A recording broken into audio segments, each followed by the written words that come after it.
माता की। मैं बोलूंगा जम्बेश्वर भगवान की, जम्बेश्वर भगवान की,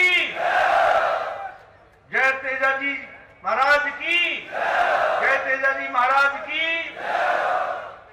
आज के इस चुनावी सभा में मंच पर विराजमान हमारे राजस्थान की सहप्रभारी और राष्ट्रीय मंत्री बहन विजय जी राहटकर जी, हमारे प्रवेश सिंह साहब जी, हमारे लोकसभा के सांसद और संसद में मेरे साथी पीपी चौधरी जी, हमारे यहाँ के ओसियां के प्रत्याशी भाई भैराराम सियोल जी,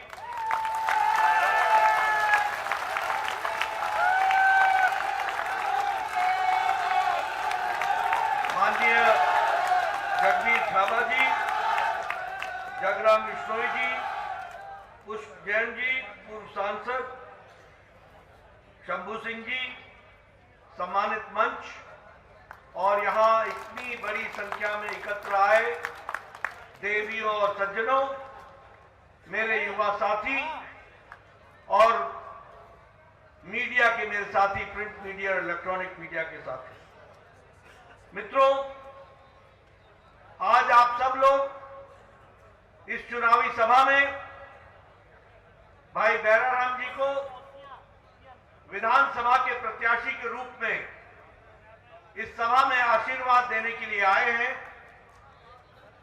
आपकी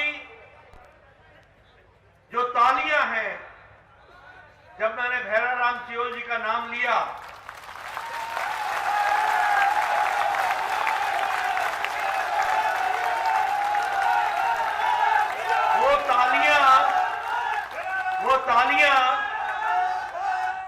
वो तालियां मुझे आश्वस्त करती हैं कि आपने भैराराम सियोल जी को जयपुर में विधानसभा में भेजने का निर्णय ले लिया है। ये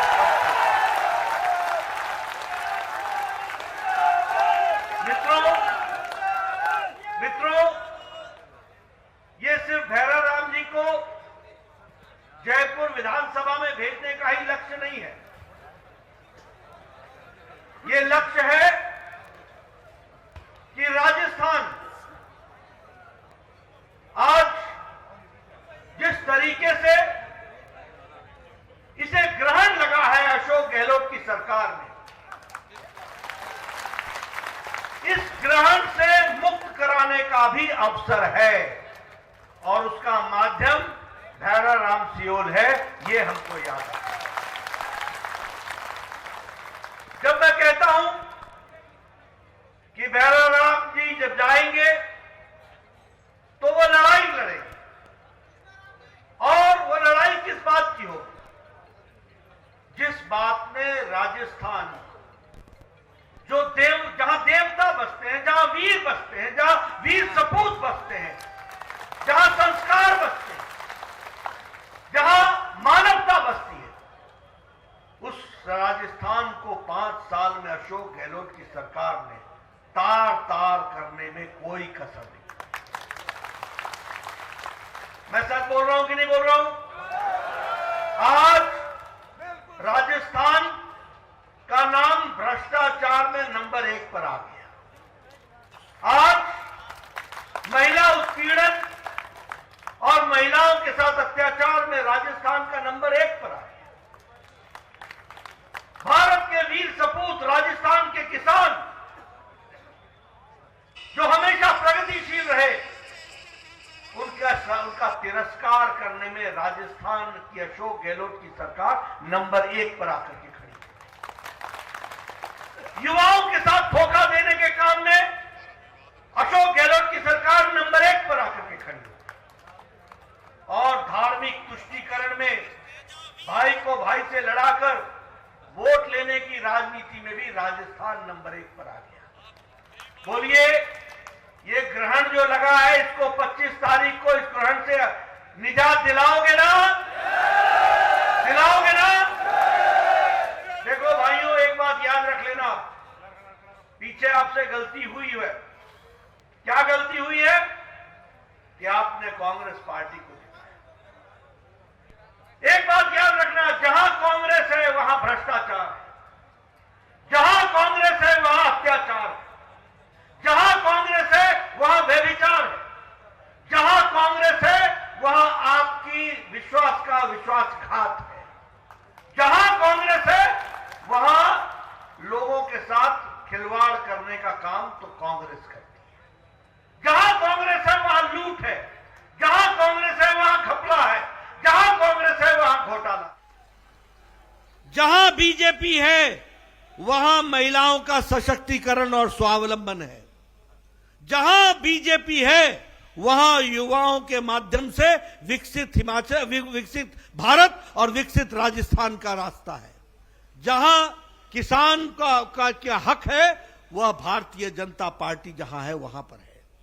इसलिए विकास, तरक्की, किसान का सम्मान, महिलाओं को स्वावलंबन बनाना, युवाओं का रास्ता दिखाना और चौमुखी विकास करना, यह भारतीय जनता पार्टी का काम है।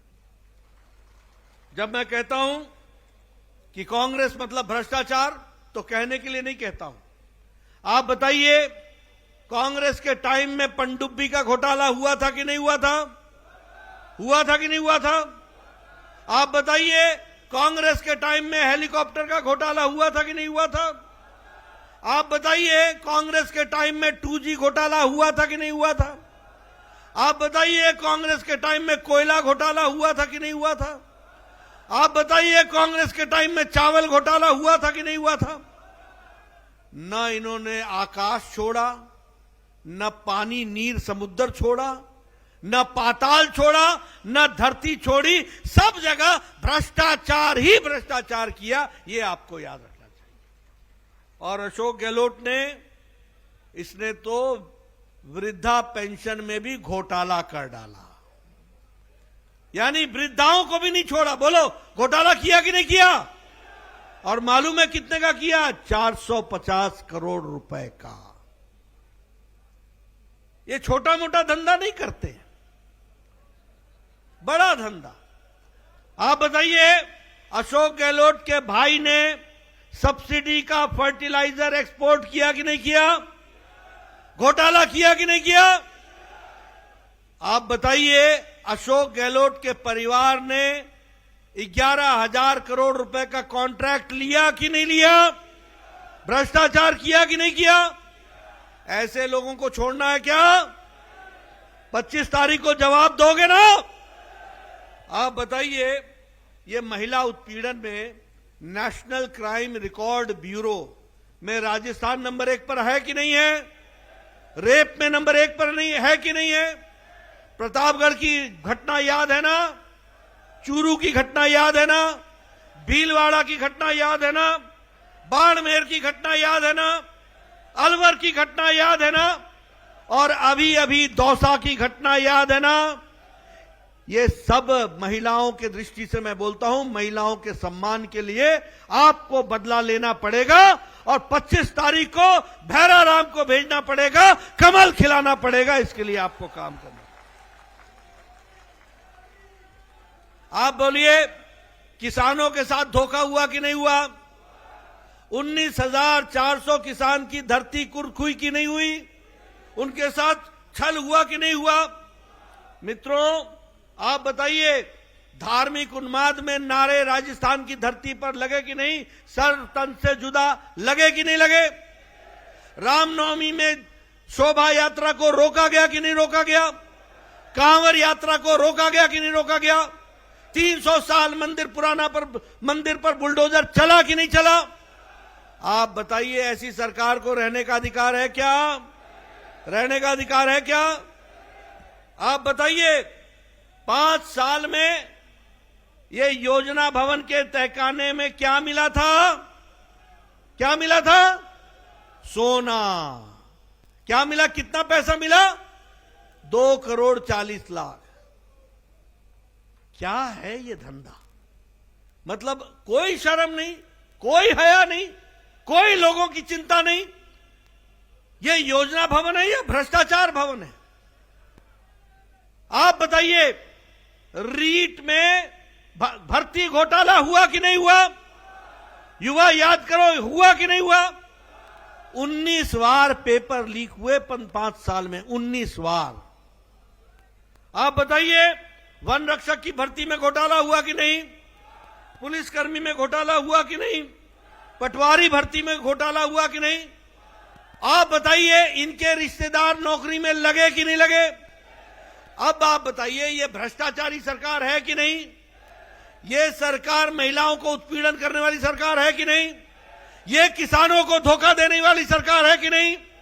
ये युवाओं के साथ विश्वासघात करने वाली सरकार है कि नहीं? ऐसी सरकार को रहने का अधिकार है क्या?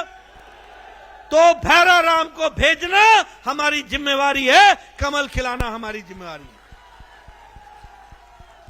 अब आप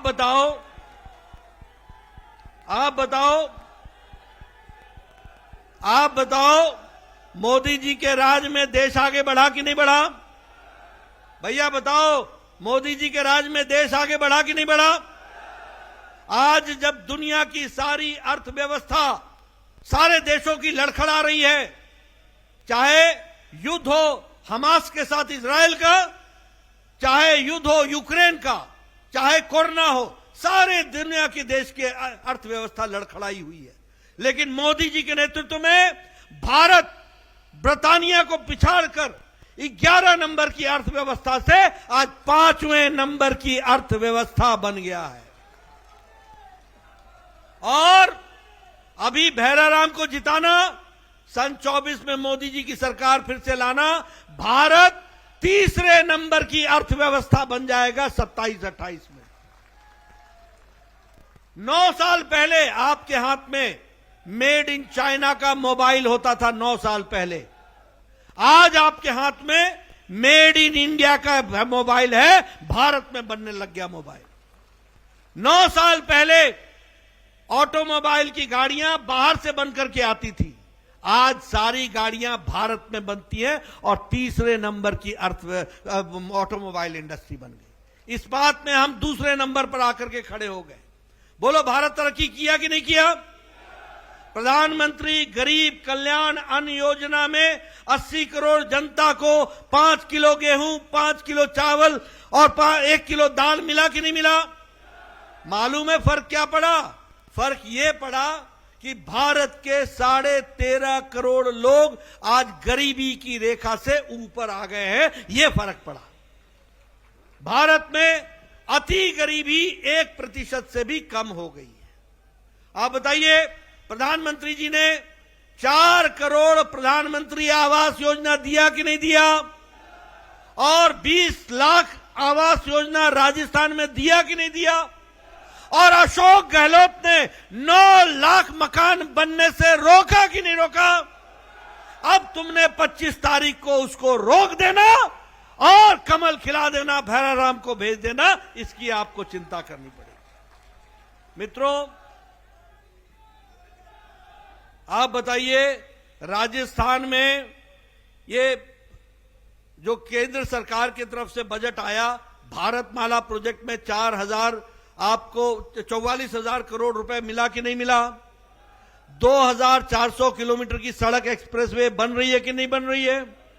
11,000 किलोमीटर की ग्रामीण सड़क बनी कि नहीं बनी? आप बताइए, आपको विकास के लिए सड़कों का जाल बिछाने का काम गांव में किया कि नहीं किया?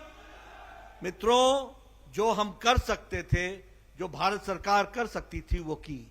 आपका रेलवे का बजट 14 गुना बढ़ा दिया गया। आपके यहां आज 75% रेलवे लाइन इलेक्ट्रिफिकेशन हो गई है। अब जरूरत इस बात की है कि गहलोत को हटाओ, कमल खिलाओ और राजस्थान का विकास तीव्र गति से करो। मित्रों, मैं यहां आपको यह भी बताना चाहता हूं कि प्रधानमंत्री किसान सम्मान निधि में अभी तक हम साल का 6,000 रुपए दे रहे हैं। आप भैरा राम को भेज दीजिएगा, प्रधानमंत्री किसान सम्मान निधि प्रति वर्ष 12,000 रुपए हो जाएगी, ये आपको ध्यान रखना है।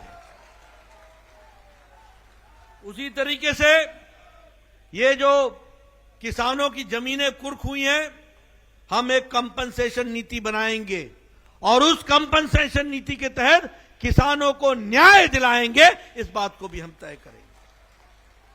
उसी तरीके से गेहूं पर प्रति क्विंटल एमएसपी के ऊपर 2,700 रुपए प्रति क्विंटल हम देंगे। उसी तरीके से सरकारी नौकरी 5 साल के अंदर 2.5 लाख सरकारी नौकरी हम लगाएंगे और बीआईटी मेसरा के तहत all India institute of medical science के तर्ज पर हम रीजनल मेडिकल इंस्टीट्यूट खोलेंगे और हर डिवीजन में खोलेंगे। इंडियन इंस्टीट्यूट ऑफ टेक्नोलॉजी के तर्ज पर हर डिवीजन में हम एक आईआईटी खोलेंगे और रीजनल आईआईटी खोलेंगे, उसका हम व्यवस्था करेंगे। और उसी के दृष्टि से हेल्थ में 40,000 करोड़ रुपए हम खर्च करेंगे 5 साल के अंदर और 15,000 डॉक्टर लगाएंगे, 20,000 पैरामेडिक्स लगाएंगे। इसकी हम व्यवस्था करेंगे। महिला सशक्तिकरण के लिए हम हमेशा जो प्रयास करते हैं, इस बार हम प्रयास करेंगे कि सिलेंडर पर, प्रति सिलेंडर पर 450 रुपए का सब्सिडी दिया जाए। बहनों को जो बच्ची पैदा होगी उसको 2 लाख रुपए का हम बॉन्ड देंगे। 6ठी कक्षा में हम 6,000 रुपए साल का देंगे। 8वीं कक्षा में हम 8,000 रुपए साल का देंगे। 10वीं कक्षा में हम 12,000 रुपए साल का देंगे और जब वो हायर एजुकेशन के लिए बच्ची जाएगी तो 50,000 रुपए उसको साल का देंगे और जब वो 21 साल की हो जाएगी तो 1 लाख रुपए उसके अकाउंट में डालेंगे।